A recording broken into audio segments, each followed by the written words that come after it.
The copyright of this file belongs to the Charlotte Mason Institute, Andra Smith and Danielle Sinceri, and it is for personal use only and may not be republished in any format without written permission from the copyright holders. The views in these files do not necessarily reflect the views of the copyright holders. The information provided is not intended to represent, be construed, or received as professional mental health advice.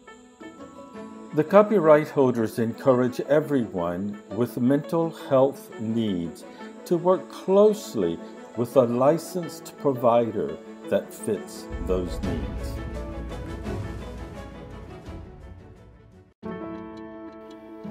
Welcome to today's session of the Blue Orchard Bee. This week, Danielle interviews Savannah Cassius. Savannah shares her experience with dyscalculia and anxiety and her passion for supporting others. Let's listen to their conversation. So I would love to start by just letting you tell us a little bit about yourself and, kind of what you're enjoying right now. What are you working on? What's inspiring you right now?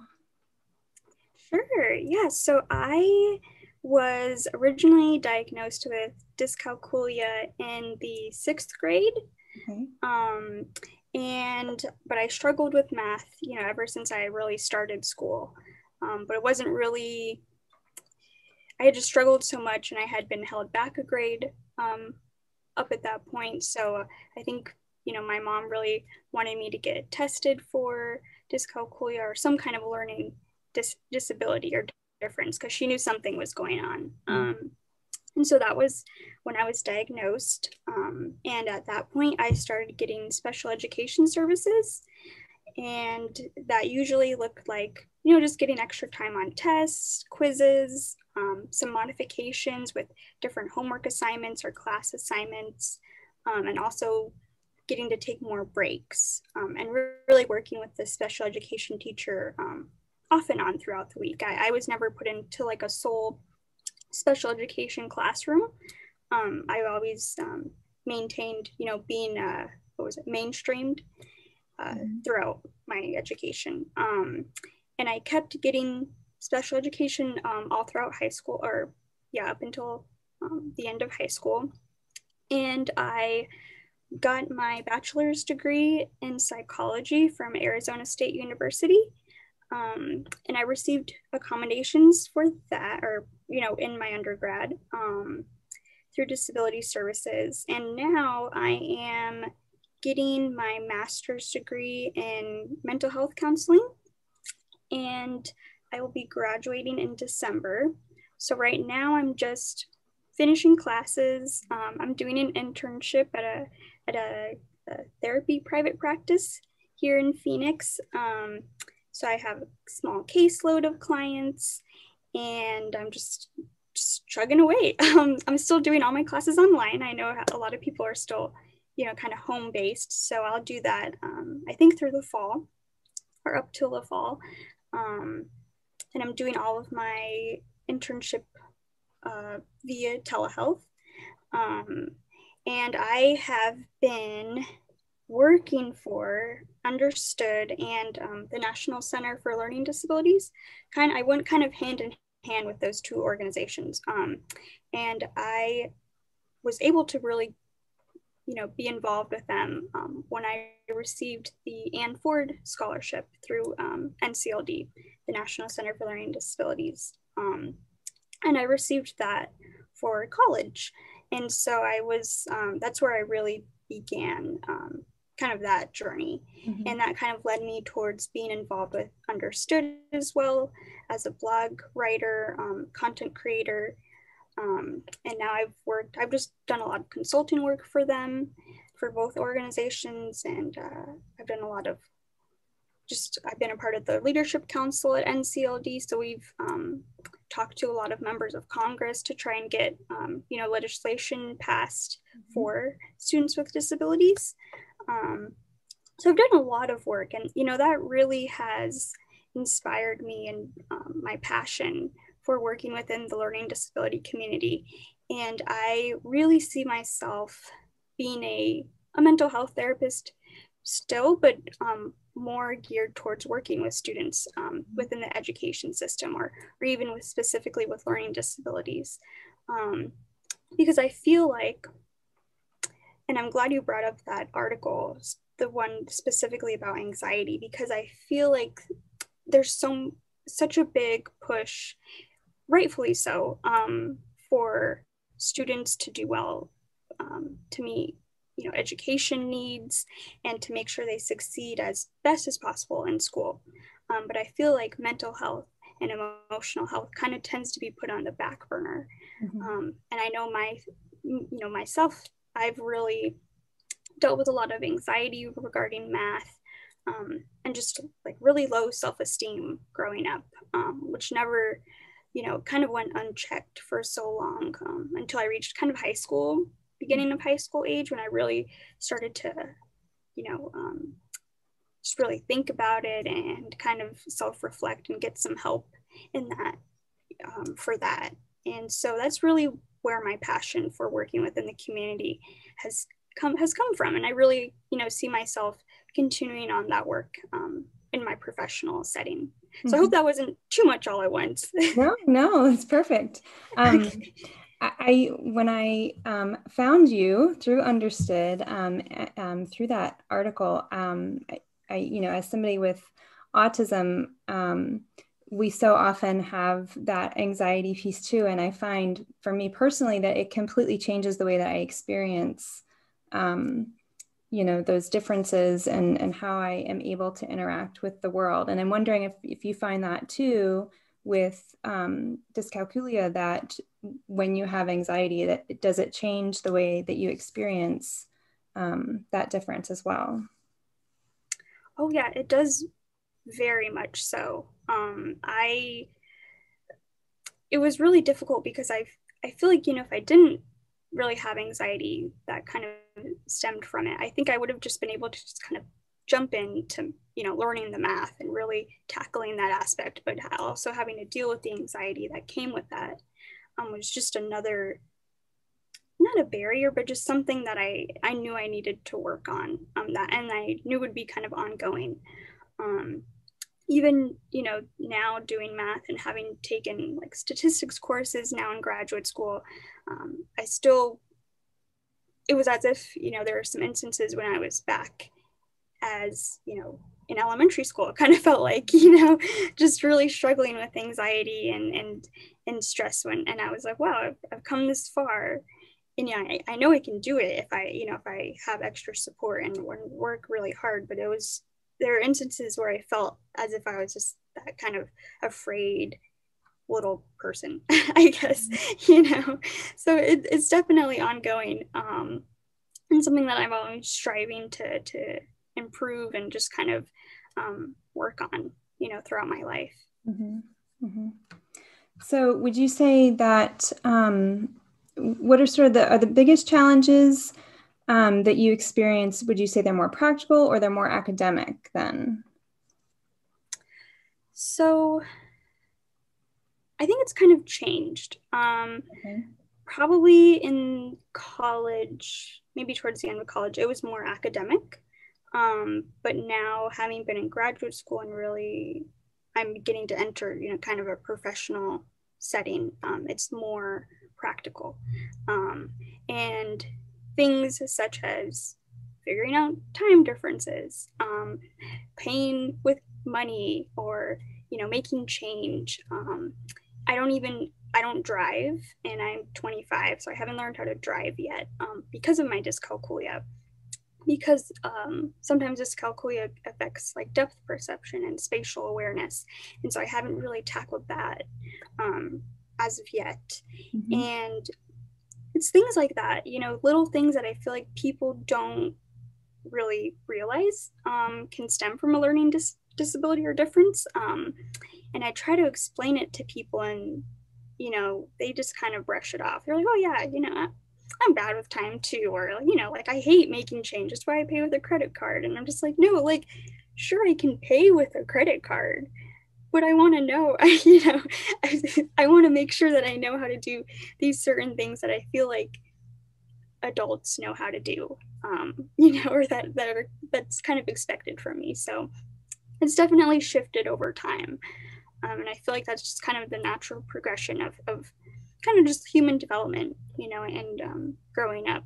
Mm-hmm. Mm-hmm. So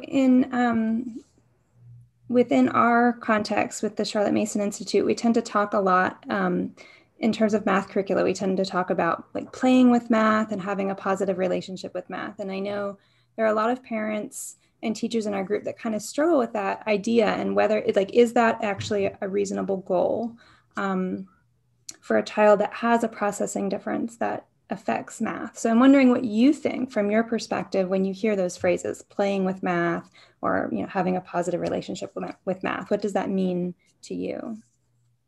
Sure. Yeah. And when I read that question, at first I didn't really know how to think of it, because I feel like I'm kind of, it could go both ways, because now that I'm older, I can just say like, yeah, like that's a great idea. You know, I can see like, yeah, people should just embrace math and try and learn how to enjoy it.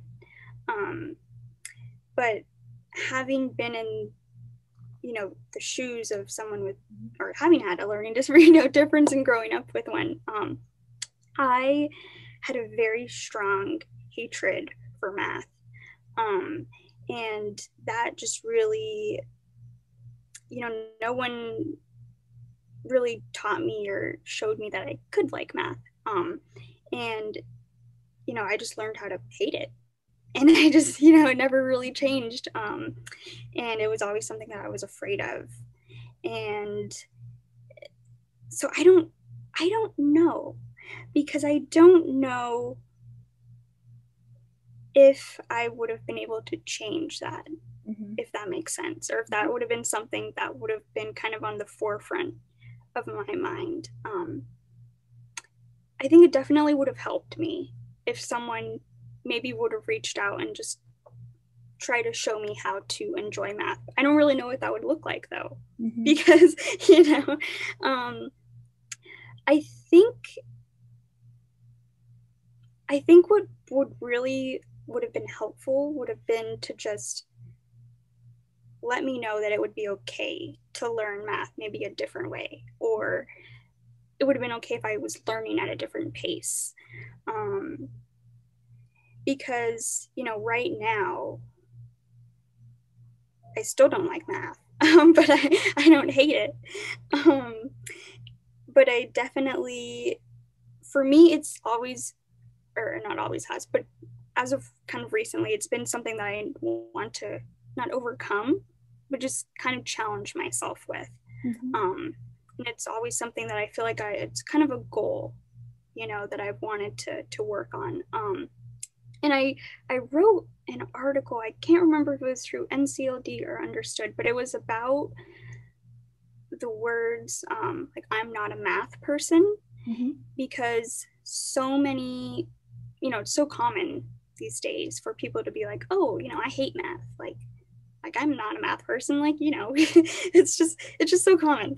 But in that specific article, it kind of just struck me, because when people tend to say that, especially people who aren't really within the community, it just kind of makes people with learning differences, especially in math, kind of feel like they're not heard and they're not really understood, because, you know, it's just kind of minimizing the idea that dyscalculia does exist, kind of in the first place, because not a lot of people really know about it, and they don't really think it's a kind of a reputable or, you know, valid concern that so many students have.